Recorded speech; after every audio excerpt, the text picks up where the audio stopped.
ఉన్న బంగారాన్ని విడిపించి ఆ రోజు ఆన్లైన్ రేటుకే మేము కొంటాం. Sharma gold company. చదివింది ఇంజనీరింగ్, చేసేది ఇళ్ల దొంగతనాలు. సినిమాలంటే పిచ్చి, కానీ సెటిల్ అయిపోవాలనుకున్నాడు. అందుకే రేసులు ఆడుతూనే దానికి గెటిన్ అవ్వటానికి దొంగతనాన్ని మార్గంగా ఎంచుకున్నాడు. ఇదంతా ఎంతోమంది గ్రూప్గా చేస్తున్న వ్యవహారం కాదు.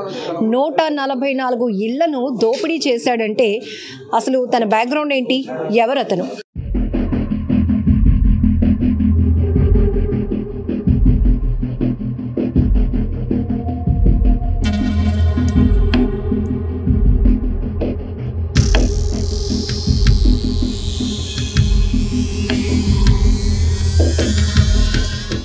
డీసీపీ క్రైమ్స్ వెంకటరత్నం మేడం మనతో పాటు ఉన్నారు.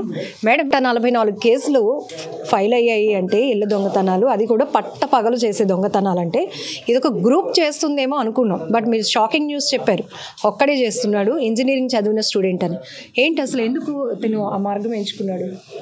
ఈజీగా మనీ ఎర్న్ చేయాలి అనేటటువంటి ఒక ఉద్దేశంతో ఈ దొంగతనాలను ఎంచుకున్నాడు. ఆ దొంగతనాల్లో కొన్ని సందర్భాల్లో చాలా ఎక్కువ బంగారం అనేటటువంటిది నవేడేస్ ఎంత వాల్యూ అన్నది అందరికీ తెలిసిన విషయమే. ఒక్క తులం దొంగతనం చేసినా వాడికి సుమారు ఒక 50,000 అయినా సరే వచ్చే అవకాశం ఉంది. అటువంటప్పుడు కొన్ని పెద్ద పెద్ద హౌసెస్ని వాడు టార్గెట్ చేసుకొని చేయడం వలన ఒకేసారి ఎన్నో లక్షలు, ఒక 10 లక్షలు 15 లక్షలు క్యాష్ కూడా వచ్చేటటువంటి అవకాశం ఉన్నది. ఈ రకంగా వచ్చేటటువంటి అమౌంట్తో రేసులాడి ఇంకా ఎక్కువ సంపాదించవచ్చు అనేటటువంటి ఒక థాట్తో ఈ దొంగతనాన్ని ఒక ఉపాధిగా ఎంచుకొని దొంగతనాలు చేయడం అనేటటువంటిది మొదలుపెట్టాడు. సినిమాల్లో నటించడం ఇష్టం, హాబీ వచ్చి రేస్, తర్వాత సెటిల్ అవ్వటానికి, సర్వే అవ్వటానికి ఎంచుకున్న మార్గం దొంగతనం. అసలు మూడింటికి కనెక్టివిటీయే లేదు. మీరు వాటితో మాట్లాడినప్పుడు అసలు ఏం చెప్పాడు? బ్యాక్గ్రౌండ్ ఏంటి వాళ్ళ బ్యాక్గ్రౌండ్ అంటే ఎడ్యుకేటెడ్ ఫ్యామిలీ, మదరు ఫాదర్ కూడా టీచర్స్గా చేసినట్టు కూడా చెప్పాడు. వాళ్ళ బ్రదర్ కూడా యుఎస్లో ఉన్నట్టుగా మనకి ఇన్ఫర్మేషన్, అదే అతను చెప్పేటటువంటి మాటల్లో మనకి తెలిసింది. ఇతను అంటే యాక్చువల్గా సినిమాల్లో వాడు డైరెక్టర్ అవ్వాలనేటటువంటి ఒక యాంబిషన్తో వెళ్ళాడు. కానీ అక్కడికి వెళ్ళిన తర్వాత వెంటనే అవకాశాలు దొరకవు. చాలా కాలం ఎంతోమంది దగ్గర పనిచేస్తే కానీ ఒక స్థాయికి చేరుకోవడం అనేటటువంటిది చాలా కష్టం. సో డబ్బులు కావాలి. ఫస్ట్ టైం ఒక 1000 రూపాయలు తన ఫ్రెండ్ ఇచ్చేటప్పటికి తనకి ఎంతో, అంటే చాలా డబ్బులు నా చేతికి వచ్చాయే అనేటటువంటి ఒక ఆలోచన వచ్చింది.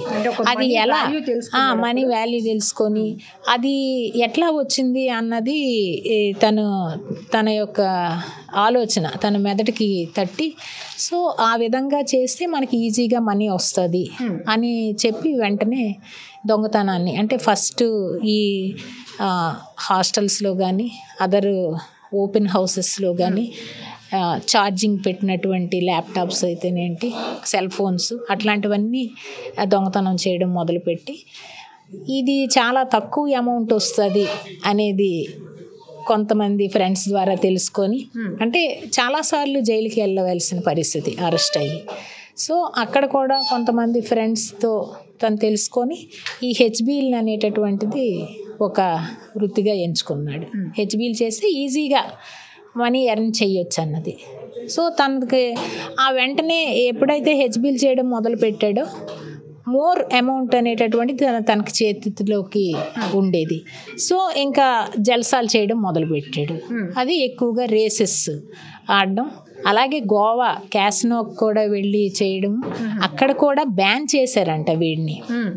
అందువలన అది ఇంకా ఆపేసి మైసూరు, బెంగళూరులో వీడు రేసులు ఆడడం అనేటటువంటిది ఎక్కువగా చేస్తుంటాడు. ఈ అమౌంట్ అంతా కూడా మన హెచ్బీస్లో వచ్చేటటువంటి హౌస్ బ్రేకింగ్ చేసేటప్పుడు వచ్చిన అమౌంట్ అంతా కూడా వెంటనే మైసూరు, బెంగళూరులో తాకట్టు పెట్టేయడం, అది లేకుంటే అమ్మేయడం, వెంటనే ఆ అమౌంట్తో రేసులు ఆడడం చేస్తాం. ఈ దొంగతనానికి వెళ్ళినప్పుడు, అది కూడా డే హెచ్పీస్ అంటున్నారు, హౌస్ బ్రేకింగ్కి వెళ్ళినప్పుడు రెక్కి ఏం చేస్తాడా? ముందు సింగిల్ పర్సన్ ఎలాంటి సపోర్ట్ లేకుండా వెళ్తున్నాడంటే ఏంటి వాడి ధైర్యం? ఇప్పటి వరకు మీరు చెప్తా ఉంటారు పదే పదే అనుమానితులు ఎవరైనా ఉంటే కనుక ఖచ్చితంగా ఇన్ఫార్మ్ చేయండి అని. ఇట్లా ఎవరు 144 కేసుల్లో వీడు ఇన్వాల్వ్ అయ్యే వరకు ఎవరు గ్రహించలేదంటారా? చాలాసార్లు అరెస్ట్ అయ్యాడు.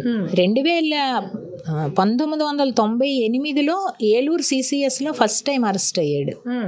తర్వాత 2001లో ఎస్ఆర్ నగర్లో అరెస్ట్ అయ్యాడు, హైదరాబాద్. సో ఆ తర్వాత ఎస్ఆర్ నగర్ పోలీస్ స్టేషన్లో 35 కేసెస్ వీడి మీద ఉన్నాయి. అలాగే మాదాపూర్లో 56 కేసెస్ నమోదయ్యి ఉన్నాయి. Next Narsingi, Hyderabad, Cyberabad police station లిమిట్స్లో 2-3 కేసెస్. మొత్తం అంతర్రాష్ట్ర దొంగ బెంగళూరు, మైసూరు, తెలంగాణ, ఆంధ్రప్రదేశ్. ఇప్పుడు ఇతని ఏజ్ ఎంతండి? 44 years. ఎక్కడ కూడా రియలైజ్ అవ్వలేదా ఎన్నిసార్లు పట్టుబడుతున్నాను? ఎక్కడ అతనిలో no change in his attitude. దొంగతనం చేయడం అడ్మిట్ అయిపోతే ఇమీడియట్గా ఒక 2 months 3 months శిక్ష పడుతుంది అంతే. ఆ 3 నెలలు 6 నెలలకో పనిష్మెంట్ అనేది తీసేసుకొని వెంటనే బయటికి రావడం, అలా అఫెన్సెస్ చేసుకొని వెళ్ళిపోవడం. మళ్ళీ పట్టుబడితే మళ్ళీ లోపలికి వెళ్ళిపోవడం. ఎలాంటి టార్గెట్ చేస్తూ ఉంటాడు? లాక్డ్ హౌస్ వెళ్తాడు, వీధుల్లోకి వెళ్ళి క్యాప్ ఒకటి పెట్టేస్తాడు, మాస్క్ ఒకటి పెడతాడు, వాడి ఐస్ మాత్రమే కనిపించేటట్లు అలాగా రిక్కీ చేస్తూ ఎక్కడ లాక్డ్ హౌస్ ఉంటాయో అబ్జర్వ్ చేస్తాడు. డైరెక్ట్గా వెళ్ళిపోయి బ్రేక్ చేసేస్తాడు. అంటే బయట లాక్ అనేది బ్రేక్ చేసేస్తాడు ఒక ఐరన్ రాడ్తో. ఎందుకంటే లోపల బీరువా తాళాలు ఎవరు కూడా బయటికి తీసుకెళ్ళట్లేదు. అక్కడ బట్టల్లోనో కబోర్డ్స్లోనో వాళ్ళకి కనిపించేటట్టే పెడుతున్నాం. వీళ్ళు ఏంటంటే మొత్తం వెతుకుతున్నారు ఇప్పుడు దొంగలు. వెతికి ఆ తాళాలు అవైలబుల్గా ఉంటున్నాయి. ఆ బీరువా మీదైనా పెట్టేస్తాం, లేకపోతే పక్కనైనా పెడతాం, కబోర్డ్స్లోనైనా పెట్టేస్తాం, బట్టల కిందైనా పెట్టేస్తున్నాం. అవి ముందు వెతికేసి తీస్తున్నాడు. ఒకవేళ అవైలబిలిటీ లేనప్పుడు వీడు తీసుకెళ్ళినటువంటి రాడ్తో ఆ లోపల ఉండే బీరువాని లాకర్ని బ్రేక్ చేసేస్తున్నాడు, దొంగతనం చేసుకుని వెళ్ళిపోతున్నాడు. మేడం, సీజనల్ వ్యాధులు వస్తే ఎవరైనా భయపడతారు. సీజనల్ దొంగల కోసం ఇప్పుడు భయపడాల్సిన పరిస్థితి. సమ్మర్ స్టార్ట్ అయింది.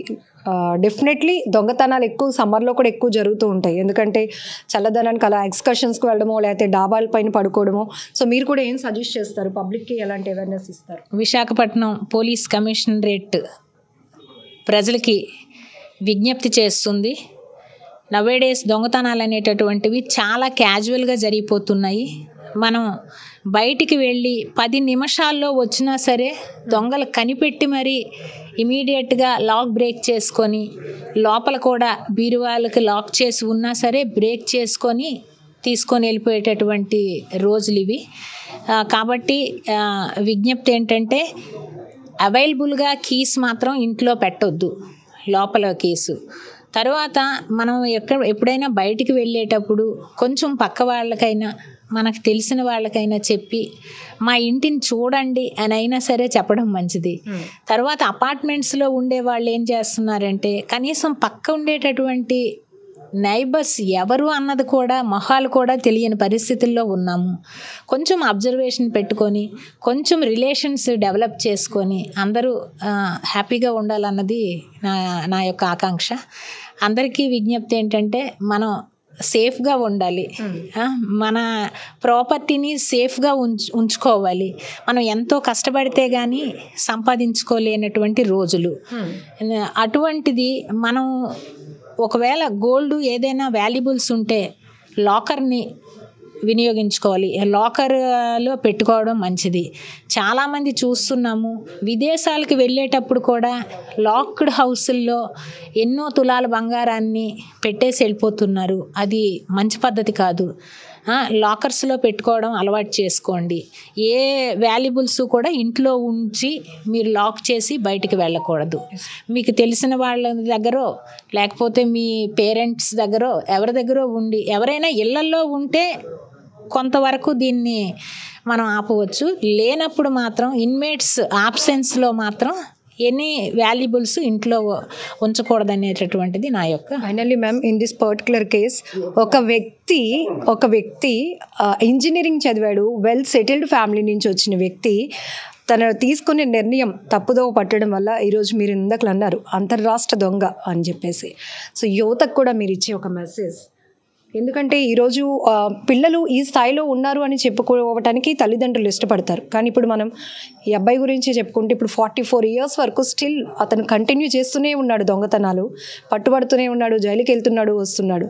కానీ రాంగ్ వేలో వెళ్తున్న యువతకి ఒకే ఒక మెసేజు, మీరు కొంతమంది మోడల్స్ని మంచి పద్ధతిలో వాళ్ళని మోడల్గా తీసుకోవాలి తప్ప, ఇప్పుడు నవేడేస్ ఏంటంటే ప్రతి ఒక్కరూ కూడా చెడు అలవాట్లకి, లగ్జూరియస్ లైఫ్స్కి అలవాటు పడిపోతున్నారు.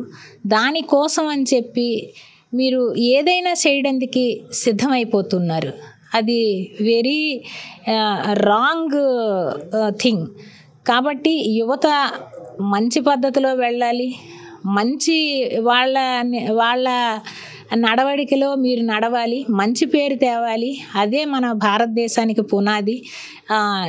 ఇట్లాంటి చెడు సావాసాలకి అలవాటు కాకుండా ఉండాలి. పేరెంట్స్కి కూడా చెప్పేది ఏంటంటే మన తాలూకా పిల్లల ప్రవర్తన ఎలా ఉంది, వాళ్ళ బిహేవియర్ ఏంటి, వాళ్ళు ఎక్కడికి వెళ్తున్నారు, వాళ్ళు మార్నింగ్ కాలేజ్కి వెళ్తున్నారా లేదా, మార్నింగ్ వెళ్ళి ఈవినింగ్ వచ్చేస్తుంటారు చాలామంది, అసలు వెళ్తున్నారా లేదా ఒక్కసారైనా అబ్జర్వేషన్లో ఉండాలి. అది ఈ మధ్యకాలంలో ఎక్కడా కనిపించట్లేదు. ఎందుకంటే బోత్ పేరెంట్స్ ఎంప్లాయర్స్ అవ్వడం, పిల్లల తాలూకా ఆదరణ కానీ వాళ్ళ బిహేవియర్ని కానీ గమనించకపోవడము, వాళ్ళు ఏం చేస్తున్నారో కూడా తెలియని పరిస్థితి. ఒకవేళ ఫ్యామిలీ మొత్తం ఇంట్లో ఉన్నా సరే ఎవరి సెల్ ఫోన్స్లో వాళ్ళు నిమగ్నం అయిపోతున్నారే తప్ప, ఎవరి పనిలో వాళ్ళు ఉంటున్నారే తప్ప అసలు కేర్ తీసుకునేటటువంటి పరిస్థితి కనిపించట్లేదు. సో అట్లాంటి పరిస్థితి నుంచి ప్రతి ఒక్కరూ కూడా బయటపడాలి. ఎంతో కొంత కేర్, పేరెంట్స్గా మన కేర్ ఉండాలి. అలాగే ఆ పిల్లలు కూడాను ఆ పేరెంట్స్కి మంచి పేరు తేవాలి అనేటటువంటి యాంబిషన్లో ఉండాలి. మేము మంచిగా ఉండాలి, మంచిగా ఉంటేనే భవిష్యత్ అనేటటువంటిది బాగుంటుంది. ఒకవేళ దొంగగా కానీ అదర్ ఇల్లీగల్ యాక్టివిటీస్లో కానీ ఇన్వాల్వ్ అయితే మన భవిష్యత్ ఏంటి అన్నది వాళ్ళు కూడా ఆలోచించేటటువంటి స్థితిలో ఉండాలి.